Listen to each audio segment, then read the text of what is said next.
Oke guys, jumpa lagi di channel Alim Suzuki. Kali ini saya mau membahas masalah sistem pendinginan pada mobil atau cooling system. Oke, fungsi dari sistem pendinginan itu apa ya? Fungsi dari sistem pendinginan itu yaitu menjaga mesin pada suhu kerja yang ideal. Nah, suhu kerja yang ideal itu berapa? Yaitu berkisar antara 90 sampai 95 derajat Celcius. Oke, sebelum kita masuki cara kerja dari sistem pendingin, kita ulas dulu. Yang pertama adalah nama komponen dari sistem pendingin ya. Oke, bisa kita lihat di sini. Kita mulai dari ini. Di sini ada radiator. Kemudian pada radiator terpasang radiator cup atau tutup radiator. Kemudian di sebelahnya ini ada reservoir tank atau tangki penampung ya. Kemudian di atas ini ada upper hose atau selang untuk air panas ya. Kemudian di bawahnya ada lower hose atau selang bagian bawah. Kemudian di bawahnya lagi ada thermoswitch ya, ada thermoswitch. Kemudian ada drain hook, dan di belakang radiator ada kipas elektrik ya. Jadi di sini pendinginannya menggunakan kipas elektrik ya. Dan di belakangnya lagi ada water pump. Kemudian kita ke atas ini di bagian mesin ini adalah termostat. Kemudian di sini ada bypass basic. Kemudian ada saluran-saluran water jacket ya. Nah, inilah komponen-komponen utama dari sistem pendinginan pada mobil. Next, kita lanjut. Sekarang kita bahas fungsi dari masing-masing komponen ya. Yang pertama ini adalah radiator. Itu fungsinya yaitu untuk mendinginkan air pendingin. Kemudian berikutnya tutup radiator atau radiator cup. Ini fungsinya untuk menjaga titik didih air ya, agar tidak mencapai 100 derajat Celcius ya. Jadi tutup ini menjaga suhu air dalam radiator agar tidak mencapai 100 derajat Celcius. Karena kalau suhunya terlalu tinggi, nanti mesin menjadi overheat ya. Oke, dalam tutup radiator ini terdapat dua klep ya, yaitu yang namanya klep vakum ya atau vakum valve, dan klep tekan atau pressure valve ya. Fungsi dari pressure valve yaitu katup dalam tutup radiator itu dia akan membuka ya, pada suhu tertentu ya, dan begitu juga klep vakumnya akan menutup pada suhu tertentu. Oke, kemudian reservoir tank berfungsi menampung uap air yang dihasilkan radiator saat suhu mesin tinggi. Jadi saat suhu mesin tinggi, uap air pada radiator yang berada di tangki sebelah atas ini ya, nanti akan menguap ke reservoir tank. Oke, next kita lanjut ya. Upper hose atau selang bagian atas ini berfungsi menghubungkan bagian atas dari radiator atau ke bagian mesin. Nah, ini sekaligus sebagai saluran untuk air yang akan didinginkan di radiator atau air yang bersuhu tinggi. Kemudian bawah lower hose itu menghubungkan radiator bagian bawah atau tangki radiator bagian bawah ya dengan mesin. Nah, air yang melewati lower hose ini sudah dingin ya, sudah dingin dan disalurkan ke mesin. Oke, kita lanjut. Ini drain cook untuk ngetap cairan ya, ngetap cairan. Kemudian di sini masih ada thermoswitch, yaitu semacam sensor suhu yang mana nanti untuk menggerakkan atau memfungsikan dari kipas radiator. Oke, next kita lanjut ya. Kemudian di sini masih ada ini belakangnya kipas radiator ya, kipas elektrik. Nah, kipas ini fungsinya untuk apa? Yaitu untuk mendinginkan cairan pendingin yang terdapat pada radiator. Oke, next. Berikutnya adalah ini water pump atau pompa air ya, yaitu fungsinya mensirkulasikan air dari radiator ke mesin ya. Berikutnya ini adalah bypass basic, yaitu saluran ya, dimana nanti sebelum suhu mesin mencapai ideal atau termostat ini belum membuka ya, ini adalah sebagai saluran sirkulasi untuk air pendingin. Kemudian berikutnya termostat ini ya, ini fungsinya yaitu untuk mengatur sirkulasi air pendingin mesin. Jadi sirkulasinya nanti diatur oleh termostat yang bekerja pada suhu 80 sampai 90 derajat Celcius. Artinya mulai terbuka pada suhu minimal 80 derajat Celcius.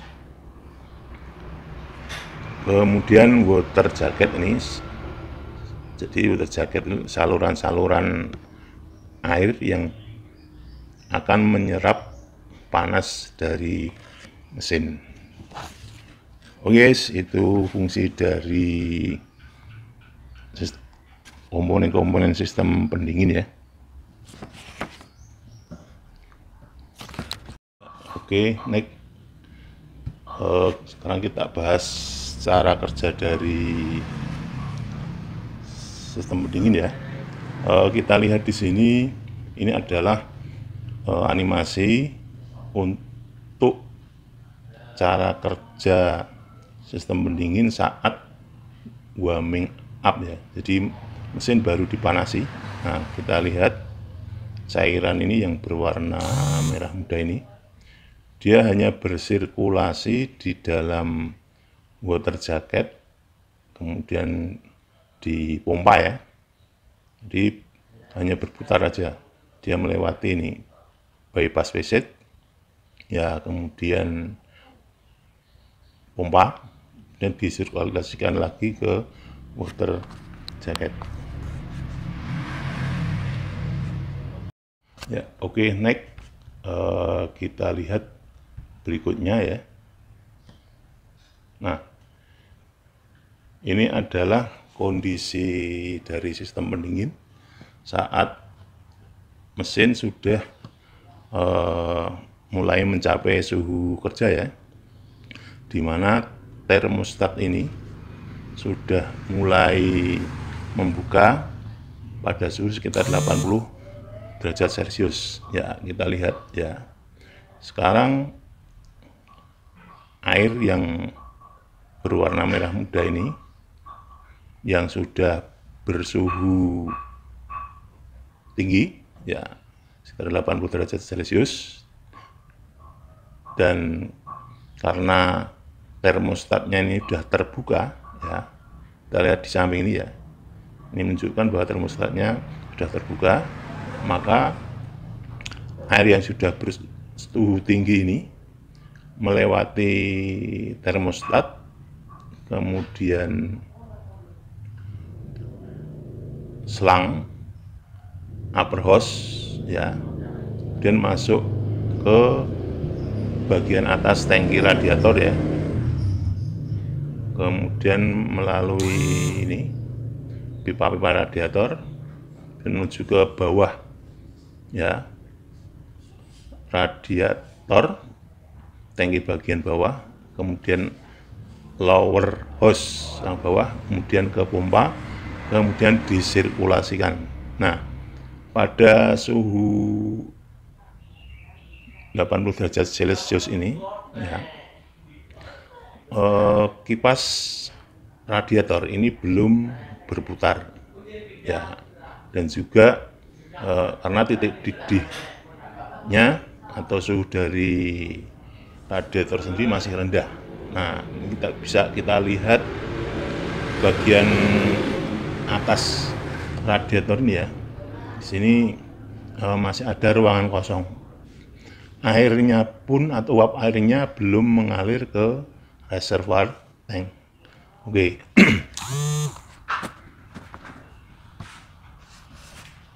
Oke, next. Sekarang kita lihat animasi berikutnya. Nah, di sini terlihat bahwa suhu dari mesin itu sudah meningkat ya. Mesin sudah meningkat. Kondisi dari termostat dalam kondisi terbuka ya. Nah, kita lihat bedanya dengan tadi ya. Di sini bagian tangki ya, bagian tangki dari radiator bagian atas ya, itu airnya udah full, uapnya ya, uap airnya menuju ke reservoir tank ya. Nah, kita lihat ini adalah tutup radiator ya.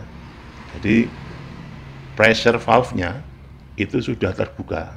Yang tadi uap air yang ada di tangki radiator bagian atas ini dia keluar masuk ke reservoir tank karena pressure valve-nya sudah mulai terbuka ya. Oke. Kemudian kita perhatikan ini untuk kipas radiatornya ini juga berputar, dia mendinginkan dari air yang berada dalam radiator yang sudah bersuhu tinggi. Nah, dan kita perhatikan sirkulasinya ya, air yang sudah didinginkan ini kemudian melewati lower hose ya, kemudian menuju ke bagian mesin ya, water jacket, kemudian bersirkulasi, kemudian lewat termostat lagi ya, dan lewat selang upper hose, begitu seterusnya ya. Nah, kipas pendingin ini ya, ini bekerja berdasarkan suhu dari air radiator yang dibaca oleh sensor ini, thermoswitch ya. Jadi thermoswitch ini dia akan menggerakkan sistem pada kipas radiator. Nanti akan kita bahas bagian tersendiri. Oke, kita lanjut ya. Sekarang kita lihat animasinya ya. Nah, sekarang ini suhu mesin karena tadi kipas radiatornya mendinginkan cairan yang berada pada radiator, sehingga suhu air dalam radiator itu dingin.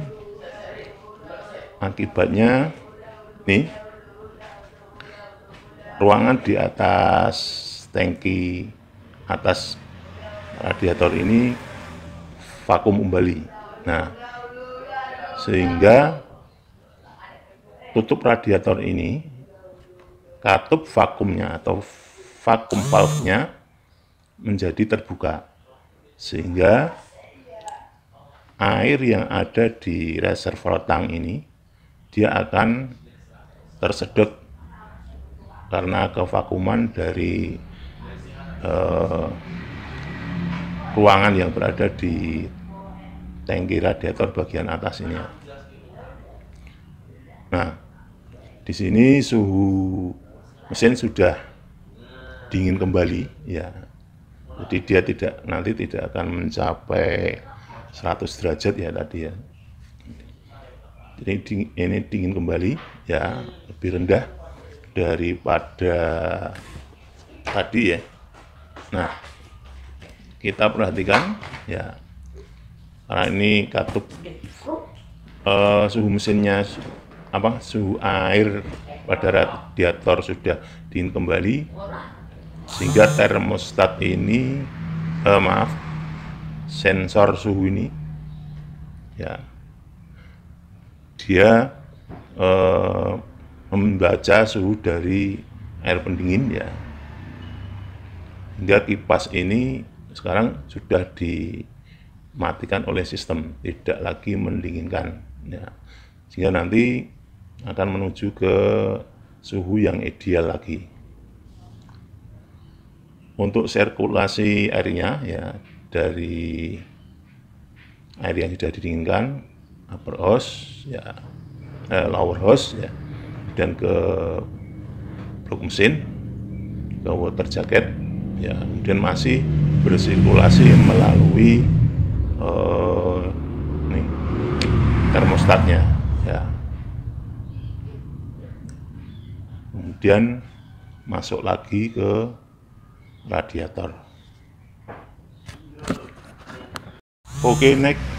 Nah, sekarang kita bahas masalah sistem pada kipas radiator ya, atau fan motornya. Nah, untuk rangkaian dari kipas elektrik ini ya, ini terdiri dari ini kipasnya sendiri atau fan motornya ya. Kemudian di belakangnya ada motor penggerak kipasnya, dan sumber arusnya untuk kipas ini berasal dari ini ya, dia melewati relay ya, atau kontak elektrik ini, dan diambilkan dia melalui fuse ya, kemudian di sini di cabang dia ambil dari main fuse ini, dan dari positif baterai, dan juga disuplai dari sistem pengiasannya ya, atau dari dalam ini generator. Kemudian cooling fan ini dikontrol juga oleh ignition switch ya, atau melalui kunci kontak. Kemudian relay ini ya, relay ini digerakkan oleh ini thermoswitch-nya, thermoswitch atau sensor suhu. Jadi kalau sensor suhu dia kerja on, dia akan memasakkan arus yang dari baterai kemudian fuse ya, kemudian coil relay, dan melalui thermoswitch dia dimasakkan sehingga relaynya ini aktif ya, dalam arti on. Kalau relaynya on ya, maka tegangan yang berasal dari baterai bisa mengalir ke fan motor sehingga kipasnya atau fannya bisa berputar ya, untuk mendinginkan air pada radiator. Oke, itu tadi pembahasan masalah sistem pendingin ya pada mobil. Semoga bermanfaat. Sampai jumpa.